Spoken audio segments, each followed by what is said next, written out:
All right, so start.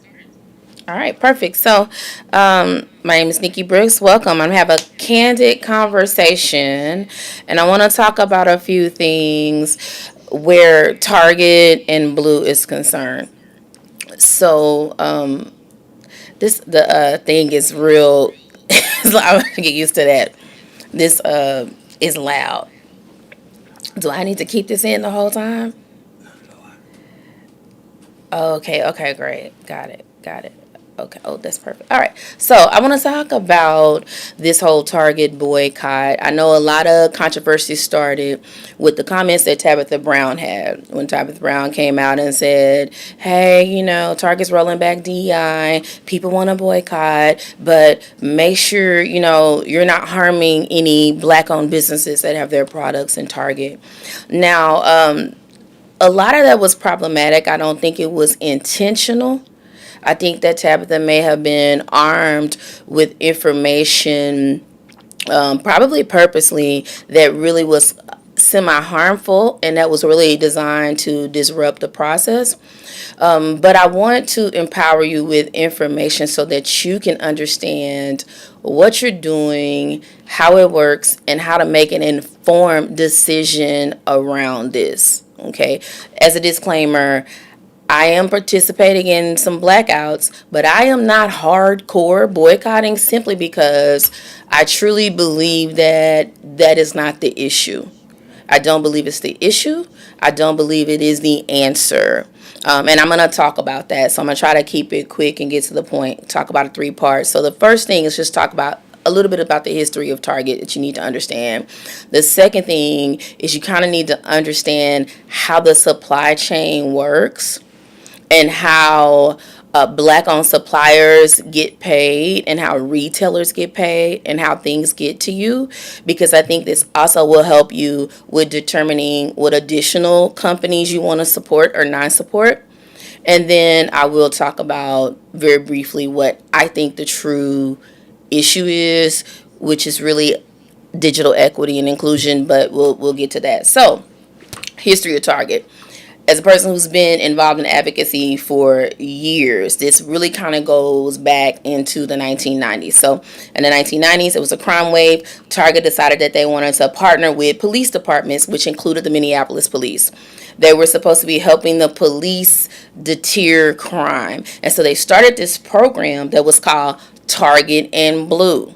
Now, if you Google Target and Blue, you're not going to find a lot of stuff. Why? Because when all the things popped off with George Floyd, they scrubbed their website, but we'll get there. So, what did Target and Blue do in this program? The first thing, they handed out radios to local businesses that they could share information about, like nuisances and stuff downtown. They installed a CCTV network. They created forensic crime labs. They poured millions into this, and they loaned them out to the FBI, CIA, government for free. All this information is documentable. You can Google it on your own. They created what they call safe zones in their cities, and the safe zones essentially would block people from entering stores in certain geographic areas if they were just suspected of committing a crime. And then they also implemented a program called Code 4. Now, Code 4 was like using data analytics for preventative policing. So what it did was it basically spotted behaviors that they felt were predictive of criminal activity. Now, how did it do that? Target started their first accelerator program. The very first accelerator program they had, it actually was a tech program. It was set in Bangalore, India. And that team is the team who created the technology and the video analytics with an algorithm that was patented so it could ascertain these certain individual shopper behavioral characteristics of the thief. And those characteristics were things literally like hovering in front of a display for too long, hovering in front of expensive electronics, or deviating from what they called a standard shopping pattern. And it also was highly trained in facial recognition. So what was the outcome of that? This Code 4 safe zones predictive policing.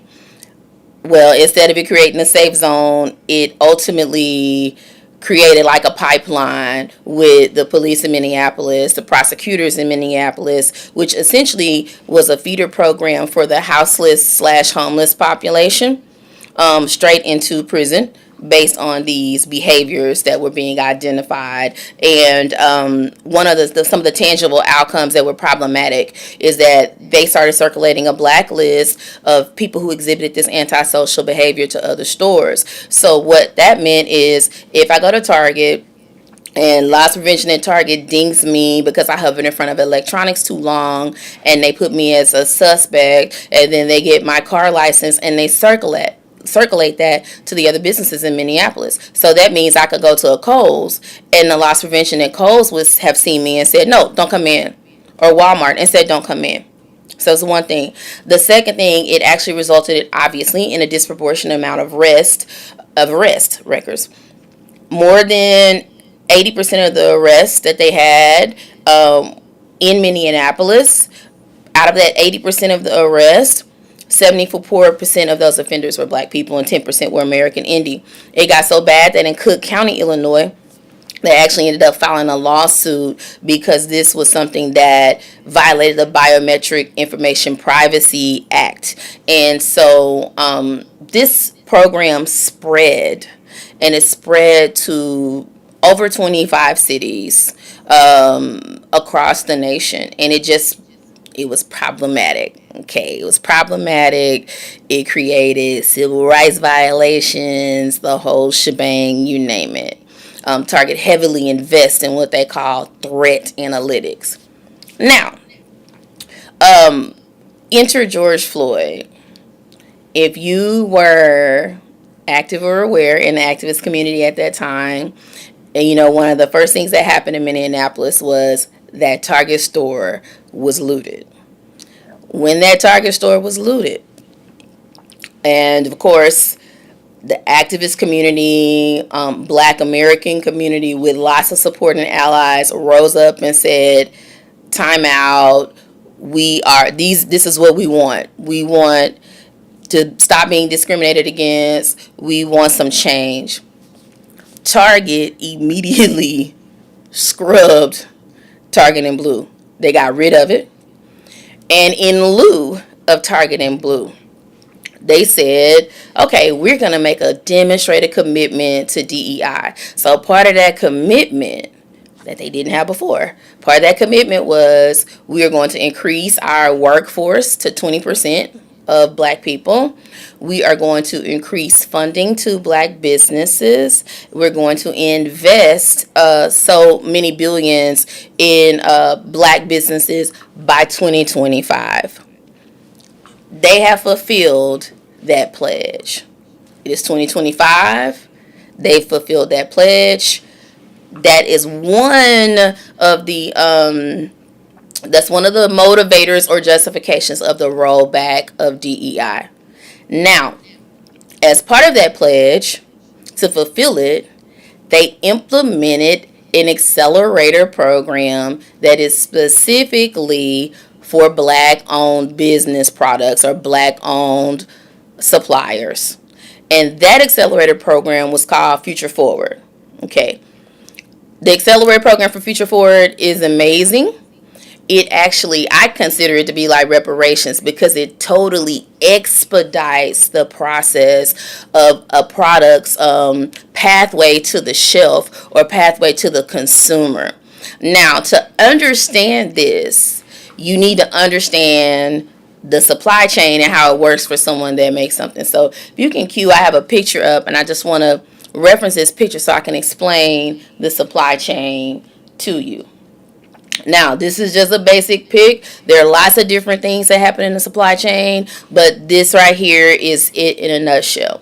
So, raw materials, that's the first thing you see up there. Raw materials are whatever you're using to make what you have. So, let's say, I'll start with a product we know, like the Canvas Beauty Growth Oil, or Kaleidoscope drops. The raw material is the oils, the herbs, the things that they buy to make that. Kaleidoscope, whoever makes it, is the supplier. So the person that is making Carol's daughter, the person that made the do, the person that is at home mixing those products that's trying to get it out, they're the supplier. Whether it's a journal, whatever it is. Now, suppliers face a challenge if their product gets in demand because how much of it can they make? That's when they go look for factories. They look for factories that cost money. Factories can expedite and scale their production. Once they get something in a factory, then they're looking for a place that will store it and distribute it. Who are they distributing it to? Stores. Stores. Who's getting it from stores? Customers. Okay. Now, when a product's sitting in a distribution center or a warehouse, and I'll talk about Amazon a little bit because they're a little different. When it's sitting in distribution in a warehouse center, it is stored, and the retail store like Target, they're going to buy it and they're going to put it on their shelves. When they buy it, your supplier got paid. It doesn't matter if Target sells it for $15, $50, or 50 cents. Anything they're doing is recouping their money at this point. Target has been paid. Now, as a caveat, what Amazon does is instead of retail, they cut that out.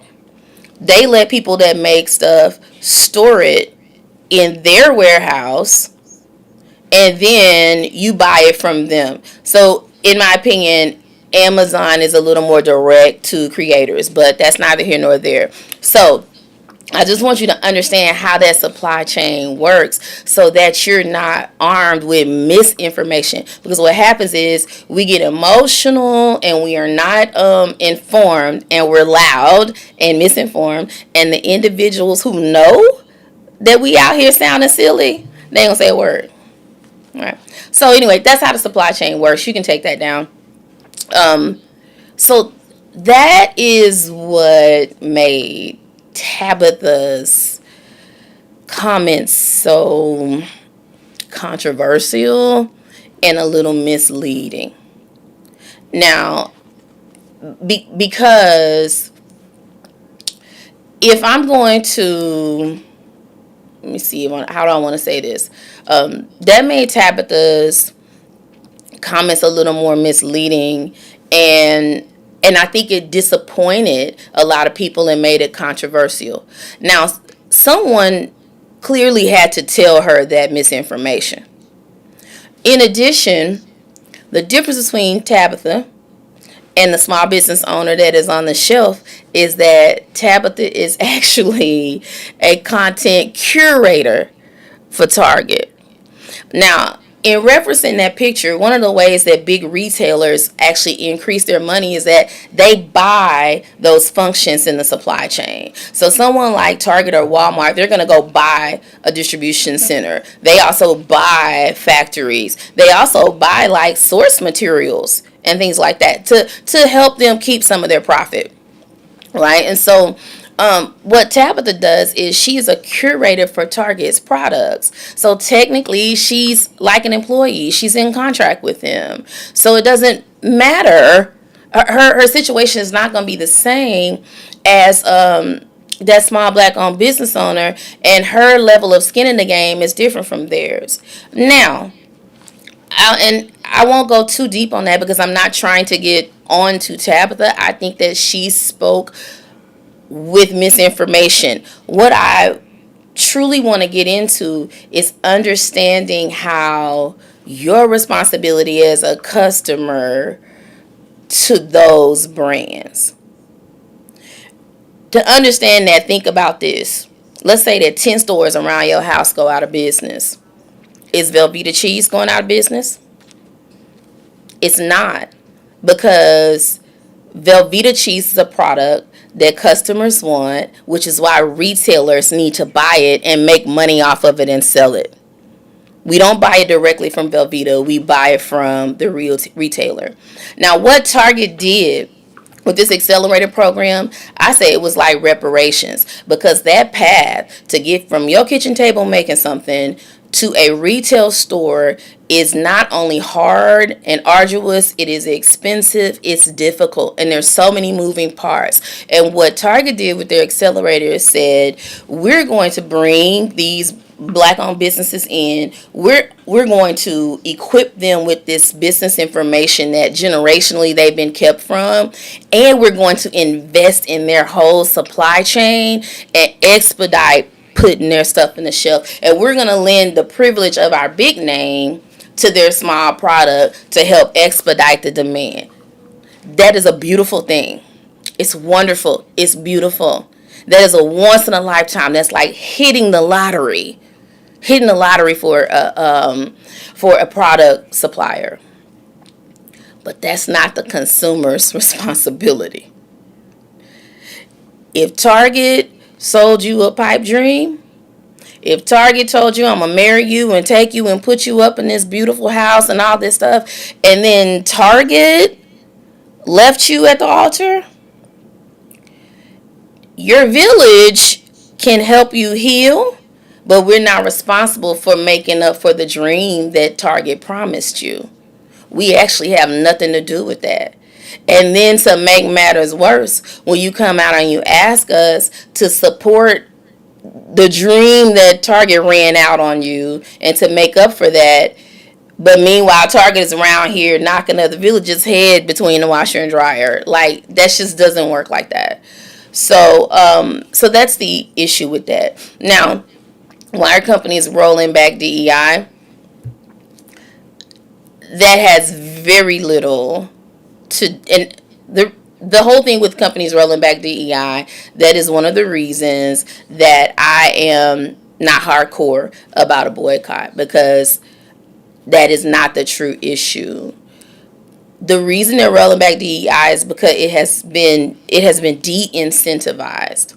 There's no more incentive for it. Now, there is another incentive on the table with the digital equity information. Okay. And I want to talk about this Digital Equity Act. Our president has been doing a lot of stuff all day, every day, rolling back all these agencies, rolling back every act and thing that Biden and any other previous administration has done. But they have not rolled back one thing, and that is the Investment Infrastructure Job Act that Biden instituted. That Investment and Infrastructure Job Act was actually an infusion of billions of dollars to states under the guise of the BEAD program and the Digital Equity Act. And this has been in play for about the last 4 years. And when they gutted affirmative action, they did this so that digital equity monies do not have to be distributed equitably. I'm gonna go to, I'm talking breaks me. So I'm gonna go to another deck that I have, because I want to talk about, since I'm here, I'll talk about the digital equity stuff.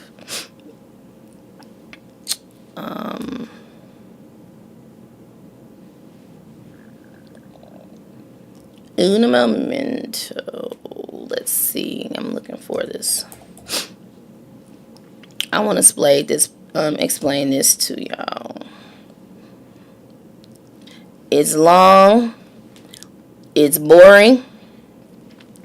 And it's boring intentionally, because it's one of those things that's convoluted to keep people from getting involved in it. Pastor Fred, can I turn this down even more? Yeah. I do this one? Yeah. Okay, all right. All right, let's see. Let me find this thing. I'm going to try to talk about this in 5 minutes. And since this one's impromptu, I will my program.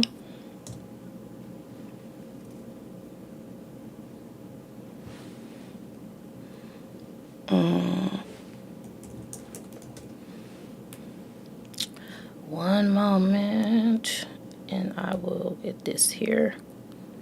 I'll pull this thing up. I don't remember what it was called.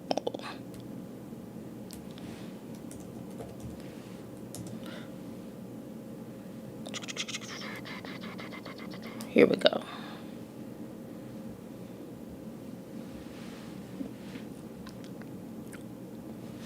Okay. All right. So one thing that the president has not gotten rid of, that this administration has not gotten rid of, is the IIJA, which is the Investment in Infrastructure Job Acts. So essentially, when COVID hit, the administration at the time realized that we had a divide with people having access to broadband internet across the country. And that affected everything from education to entertainment to healthcare access to information access, all these various things in it affected. So what the country decided and the lawmakers decided was we need a huge influx of investment to get our entire country up to where it needs to be, because every single person needs to have access to like high speed internet, so that they also have access to the things that high speed internet brings them, which is information, which is healthcare, which is all sorts of things with therapies, mental therapy, physical therapy, all that stuff, education, everything. So they created this the Infrastructure Job Act, which is worth billions of dollars, and it created two phases for them to execute it. The first one was what they call the BEAD program, and that's money that they set it aside for every state, and the states have to actually come and petition for this money. The second thing they had was the actual Digital Equity Act. Your Digital Equity Act has three phases to it that have already been in play. There was the Digital Equity Planning Grant, and that's where states actually petitioned for money and said, hey, we need so many millions of dollars to study this, to plan for it, and we need to pay people and entities to be able to do this. So like, for instance, the state of Texas, where I'm from, they hired a consulting firm to do this, digital equity consulting. The next phase was the Digital Equity Capacity Grant. And that is where they're saying, okay, we now kind of know how much money we're going to need. We made a plan, but now we need to figure out how much money we actually need and the capacity for it. And we've done studies and all these things that we needed to do. And this is the amount of money we're going to need from the government specifically and for executing this. And then the third part is the final part, which is the Digital Equity Competitive Program Grant, and that is where the people or entities or businesses that are going to carry this out, they're going to get the money. They're going to come in and compete for this grant. So obviously this grant, lots of institutions like your colleges, your cities, your libraries, your companies like AT&T, your companies like Mint Mobile, any companies that deal with anything, your small, competitive fiber optic company that is wanting to expand internet, they're going to compete for that money. So when you get those little internet for all things, they're getting money. They're not, your internet being charged $4 or $1.99 or for free, they're still getting the money. They're getting it through the competitive grant. So, and through the capacity planning. And anybody that has anything to do with any level of capacity that deals with digital equity, that has to touch the internet, is eligible for these monies. The problem is that by throwing up these smoke screens, it is boxing out every organization, every community program, every entity that can benefit and plan to get these monies. The government themselves have said this is the largest generational government wealth transfer since Roosevelt. For the last 5 years, they have been holding meetings, they've been holding webinars. In Texas, the majority of this goes through your state comptroller's office. They've been doing it solo, so quiet. How did I find out about it? A couple of years ago, Representative Ron Reynolds had this African American think tank, and he held it with a lot of organizations. And at the time, I was the head of the Black Leaders, a branch of Black Leaders Collective in Brazoria County. And the Federal Communications Commission came, and they wanted us to like go knock on doors to see if people had broadband. And so then we kind of started looking at the links they shared, and we was like, time out, y'all men, hold on. We gonna go, y'all want us to knock on doors to get data, but there's some monies behind here. There's monies behind here. And so it's almost like someone is planning a party and a gala, and they're looking out for black folks. They're saying, hey, we're gonna make sure you're invited to this gala. We're gonna make sure that you guys have that we have great meals and nice door prizes, and that you enjoy yourself. And on the surface, that seems like, wow, that's awesome. They're including us in this gala. But when you peel back the layers, you find out the committee that planned whether you needed a gala or whether you needed a small party, they all got paid.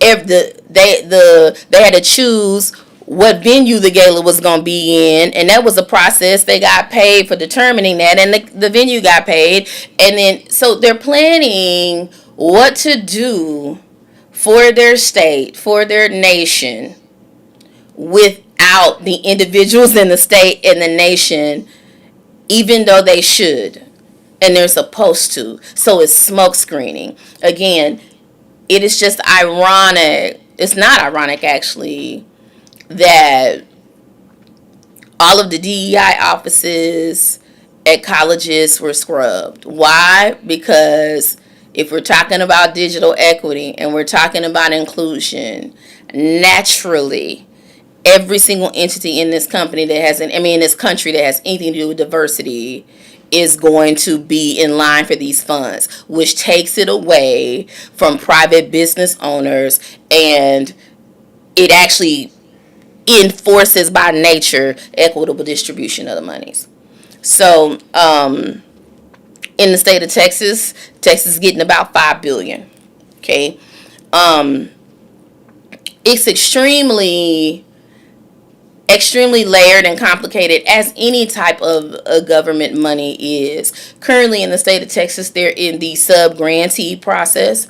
So monies have been rewarded, but you can go and you can register to be a sub-grantee. Now, they've been providing support for a lot of government agencies like your local county housing authorities, your libraries, your cities. In the city of Houston, we have a broadband office. That is a direct recipient and result of these monies. And so again, the issue is just that, that's the issue. So where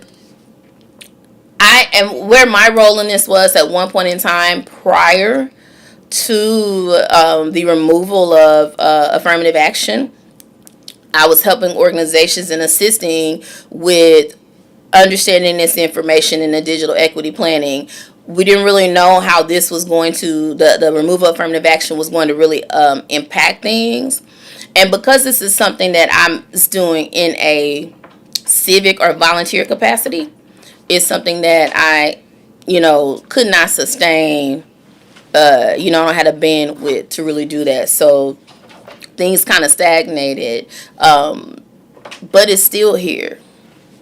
It's still here. It's been kind of quiet as kept. So that's it for me. That's it. Oh, thank you. I gotta get used to that feedback. Okay, yeah.